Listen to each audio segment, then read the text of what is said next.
Bienvenue à quelques minutes avec Dieu. Aujourd'hui, je suis vraiment ravi de vous retrouver encore aujourd'hui autour de la parole de Dieu et pour m'entretenir, n'est-ce pas, avec vous, autour de la lumière de la parole de Dieu. Et aujourd'hui, j'aimerais, n'est-ce pas, apporter cette réflexion à votre pensée.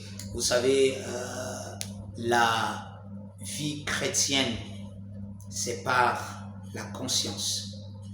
La vie chrétienne fonctionne par la conscience.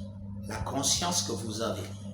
Et je voudrais, n'est-ce pas, vous faire savoir que même si quelqu'un est né de nouveau, même si quelqu'un est chrétien, vous savez que vous êtes chrétien, naître de nouveau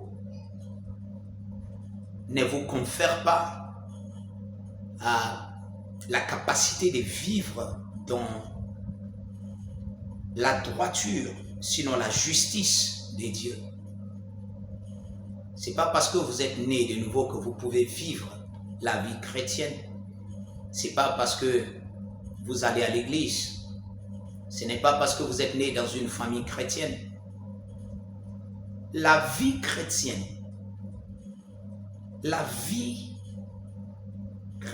souvent je parle de la vie chrétienne authentique. Puisqu'il y a beaucoup de chrétiens, ils sont nés de nouveau, ils sont sauvés, bien sûr. S'ils meurent, ils vont au ciel.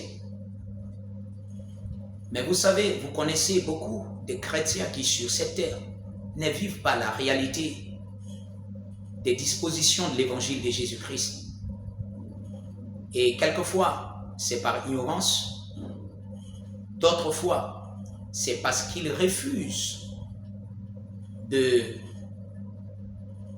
se rendre à l'évidence, sinon de faire ce qu'il faut pour, n'est-ce pas, vivre dans la réalité. Je vous dis que la conscience de la vie chrétienne vous fera vivre la vie chrétienne.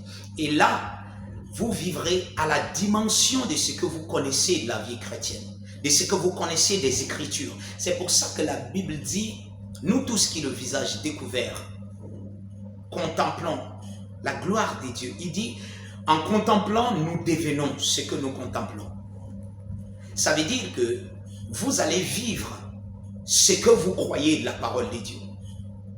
Vous savez, j'ai tellement aimé cet adage, ou bien c'est que certains hommes de Dieu ont l'habitude de dire, ils disent que tu vivras ce que tu crois. Donc en réalité, cette vie est disponible pour toi, mais tu ne peux vivre que ce que tu crois. Par exemple, il y a beaucoup de chrétiens qui ne croient pas à la prospérité chrétienne, ou à l'abondance chrétienne, ou à la richesse chrétienne. N'est-ce pas? Mais vous vivrez ce que vous croyez. Pourtant, la Bible est remplie des Écritures qui parlent de l'abondance chrétienne. Et même le père de la foi, Abraham. Vous avez lu concernant Abraham? Comment il était? La Bible dit que c'est quelqu'un de très riche. Il était riche en beaucoup de choses. On ne parle pas de la richesse spirituelle. Seulement, c'était le père de la foi. Mais il avait tout ce dont il a besoin. Tout ce qui est matériel. Son fils Isaac, même chose. Jacob, même chose. Et toutes ces personnes-là sont au ciel. Aujourd'hui, quelqu'un pourra dire, ok, parce que tu es riche, tu n'iras pas au ciel. Il est difficile pour un riche d'entrer au ciel, comme Jésus l'a dit. Oui, ceux-là qui sont attachés, leur cœur est dans leur richesse. Mais si ta richesse est en Christ, la Bible dit, là où est ton trésor, ton cœur est là-bas. Ta richesse est en Christ. Tu l'as obtenue en Christ. Tu sais que tu vis en Christ. Tu sais que tout ce que tu as appartient à Dieu. Écoutez, la conscience que vous avez, ou que vous forgez concernant la parole de Dieu, sera la limite de votre vie chrétienne. Mais vous devez être conscient de ces choses. conscient de la vie éternelle en vous, conscient de la manifestation de l'Esprit de Dieu en vous, conscient que vous êtes une nouvelle créature, conscient que vous n'êtes pas un humain ordinaire, conscient que Dieu habite en vous, conscient que vous êtes le temple du Saint-Esprit, conscient que vous avez la vie divine sur la terre, conscient que vous êtes plus que vainqueur, conscient de la vie chrétienne. Vous devez être conscient de cela. Vous méditez sur la parole consciemment. Gloire à Dieu. Alléluia. Que Dieu vous bénisse.